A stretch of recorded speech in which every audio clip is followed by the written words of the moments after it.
Bismillahirrahmanirrahim. Assalamualaikum warahmatullahi wabarakatuh. Syukur Alhamdulillah kita bisa berjumpa lagi di channel ini. Shalawat dan salam selalu dan tetap tercurahkan kepada junjungan kita Nabi besar Muhammad Shallallahu Alaihi Wasallam. Allahumma sholli ala Sayyidina Muhammad wa ala ali Sayyidina Muhammad. Lirik.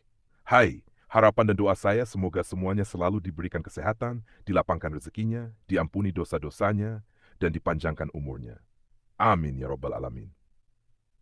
Hai sahabat beriman yang dirahmati Allah. Hai, setiap orang memiliki garis takdirnya masing-masing, baik itu rezeki, jodoh, maupun kematian. Ini memang tak bisa dipungkiri bahwa semua itu sudah diatur oleh Yang Maha Kuasa, Allah Subhanahu wa Ta'ala. Mungkin kita pernah melihat bahwasanya meski sebagian besar orang lakukan kerja keras agar mendapatkan rezeki atau kekayaan yang berlimpah, namun pada kenyataannya masih banyak yang belum mampu mendapatkan layaknya yang diinginkan. Sementara di sisi lain, ada beberapa golongan yang justru dikejar rezeki dari manapun asalnya, atau kita menyebutnya sebagai orang yang dijamin rezekinya oleh Allah Subhanahu wa Ta'ala. Ini sebagaimana yang dijelaskan dalam Quran Surat At-Talaq ayat 3. Allah Subhanahu wa Ta'ala telah berfirman, "Hai dan memberinya rezeki dari arah yang tiada disangka-sangkanya. Dan barang siapa yang bertawakal kepada Allah, niscaya Allah akan mencukupkan keperluannya. Sesungguhnya Allah melaksanakan urusan yang dikehendakinya. Sesungguhnya Allah telah mengadakan ketentuan bagi tiap-tiap sesuatu." Dari ayat tersebut, sudah dijelaskan bahwa barang siapa yang bertawakal kepada Allah, niscaya Allah akan memberi jalan keluar dan rezeki dari segala arah yang tak pernah kita sangka-sangka datangnya. Lalu siapa dan apa cirinya orang yang selalu dikejar-kejar rezeki tersebut? Yang pertama adalah orang yang suka bersedekah. Seperti yang kita tahu, bersedekah merupakan hal yang sangat terpuji. Karena dengan memberikan sedikit harta dari penghasilan kita, secara tidak langsung kita telah membantu banyak orang. Dan doa orang yang teraniaya sangatlah mustajab di hadapan Allah Subhanahu wa Ta'ala. Mungkin saudaraku semuanya juga sudah mengetahui bahwasanya apabila kita bersedekah dengan ikhlas, maka Allah Subhanahu wa Ta'ala akan mengganti berlipat-lipat, baik di dunia maupun di akhirat kelak. Hal ini sudah dijelaskan dalam Quran Surah Al-Baqarah ayat 261. Perumpamaan nafkah yang dikeluarkan oleh orang-orang yang menafkahkan hartanya di jalan Allah adalah serupa dengan sebutir benih yang menumbuhkan 7 bulir.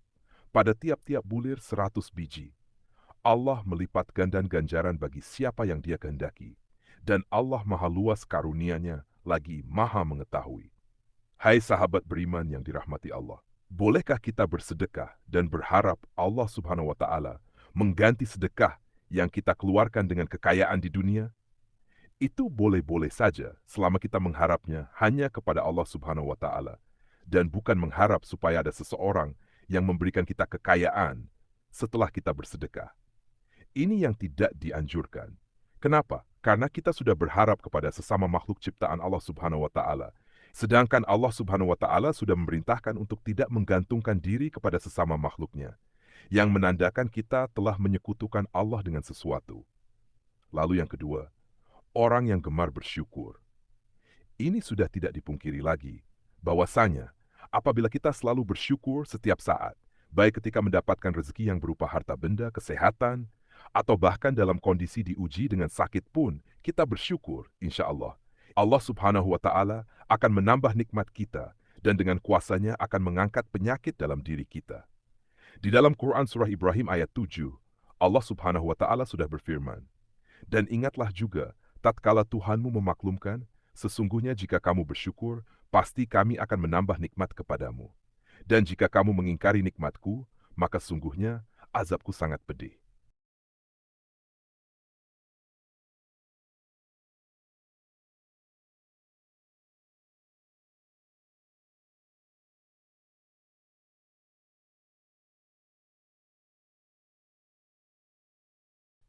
Dari ayat di atas sudah jelas dikatakan bahwa barang siapa yang sering mensyukuri nikmat yang diberikan Allah Subhanahu wa Ta'ala, maka Allah akan menambah nikmat untuk kita. Akan tetapi, jika kita mengingkari nikmat yang diberikan Allah Subhanahu wa Ta'ala, maka Allah akan mengazab orang tersebut dengan azab yang sangat pedih. Untuk itu, teruslah bersyukur dalam segala kondisi dan lakukan setiap hari ini. Insya Allah nikmat kita akan terus ditambah Allah Subhanahu wa Ta'ala. Amin ya Rabbal Alamin. Hai hai hai. Yang ketiga, orang yang sering membaca Al-Quran, terutama surah Al-Waqiah. Surah Al-Waqiah memang dikenal memiliki keutamaan dalam hal mendatangkan rezeki atau nikmat. Dalam hadits Ibnu Adi disebutkan bahwa kita sangat dianjurkan untuk mengajarkan surah Al-Waqiah kepada istri atau keluarga dan anak-anak kita. Karena surat tersebut merupakan surah yang mampu menderaskan rezeki bagi siapapun yang mengamalkannya. Insya Allah. Yang keempat, orang yang sering beristighfar. Istighfar merupakan salah satu usaha batiniah kita untuk memohon ampunan kepada Allah Subhanahu wa Ta'ala atas segala dosa yang kita perbuat. Lalu, apa hubungannya dengan selalu dikejar rezeki? Orang yang selalu beristighfar dalam kondisi apapun secara tidak langsung dapat membersihkan hatinya dari segala dosa dan kesalahan. Ketika hati kita bersih, maka kemungkinan besar rezeki yang diberikan oleh Allah Subhanahu wa Ta'ala bisa sampai kepada kita. Dalam Quran Surah Hud ayat 3, Allah Subhanahu wa Ta'ala sudah berfirman, "Dan hendaklah kamu meminta ampun kepada Tuhanmu dan bertaubat kepadanya. Jika kamu mengerjakan yang demikian, niscaya Dia akan memberi kenikmatan yang baik terus-menerus kepadamu sampai kepada waktu yang telah ditentukan. Dan Dia akan memberikan kepada tiap-tiap orang yang mempunyai keutamaan atau balasan keutamaannya. Jika kamu berpaling, maka sesungguhnya aku takut kamu akan ditimpa siksa hari kiamat." Hai sahabat beriman yang dirahmati Allah, marilah kita semua mulai membiasakan untuk terus beristighfar, supaya hati kita menjadi bersih dan kita bisa mendapatkan nikmat yang Allah Subhanahu wa Ta'ala janjikan. Karena kita semua tahu, Allah Subhanahu wa Ta'ala menyukai orang-orang yang berhati bersih. Lalu yang kelima, orang yang suka berdoa dan selalu berusaha. Berdoa dan berusaha merupakan satu paket yang tidak bisa dipisahkan ketika kita meminta sesuatu kepada Allah Subhanahu wa Ta'ala, karena sangat mustahil orang yang hanya berdoa saja tanpa berusaha akan mampu mendapatkan apa yang diinginkan dalam doanya. Untuk itu, selain kita berdoa, juga berusaha untuk mendapatkan hasil dari doa yang sudah kita panjatkan kepada Allah Subhanahu wa Ta'ala. Sebagaimana sebuah ungkapan man jada wajada yang artinya barang siapa yang bersungguh-sungguh akan menemukan hasil yang diinginkan. Kemudian yang keenam, orang yang selalu tawakal kepada Allah Subhanahu wa Ta'ala.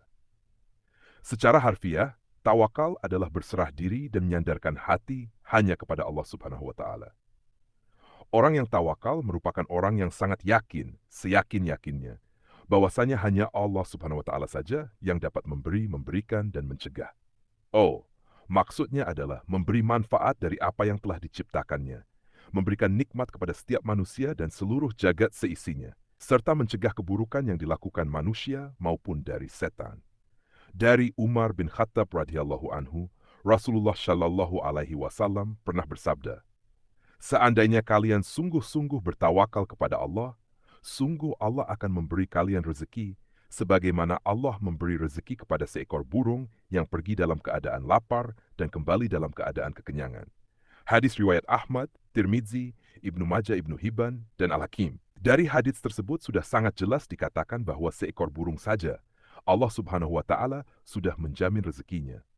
Apalagi kita sebagai manusia yang mau bertawakal hanya kepada Allah Subhanahu wa Ta'ala.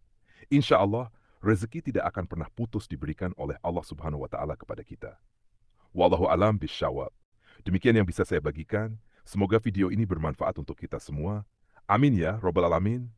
Assalamualaikum warahmatullahi wabarakatuh.